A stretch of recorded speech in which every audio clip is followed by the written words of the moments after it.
তো এখন আমি আপনাদের সামনে সূরা রুমের 21 নম্বর আয়াত তেলাওয়াত করে শোনাবো। আমি বারবার রিকোয়েস্ট করব আপনারা যেন আমার এই তেলাওয়াতখানি অন্তত 100 বারের মতো শোনেন, কেননা আমাদের দেশে পবিত্র কোরআনুল কারীম সহি শুদ্ধভাবে তেলাওয়াত করতে পারে এমন মানুষ খুব কম।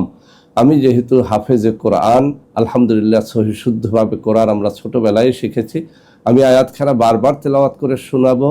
আপনারা এখান থেকে বারবার প্লে করে ওই অংশটুকু শুনে শুনে মুখস্থ করে ফেলবেন, দেখে দেখে নয়, শুনে শুনে মুখস্থ করে ফেলবেন।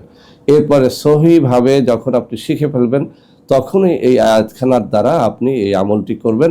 কোনো মিষ্টি দ্রব্যের উপরে 707 বার প্রতি একবার পরে একবার ফু দিয়ে ওই খাদ্য খাওয়াবেন। ইনশাআল্লাহ যাকে খাওয়াবেন, স্বামী স্ত্রীকে খাওয়ালে স্ত্রী স্বামীকে প্রাণপণে ভালোবাসবে এবং স্ত্রীর মধ্যে কোনো সঙ্গ দোষ থাকলে, কোনো পরকীয়ার ভাব থাকলে, কোনো পরপুরুষের প্রতি আকৃষ্ট থাকলে সেটি চলে যাবে।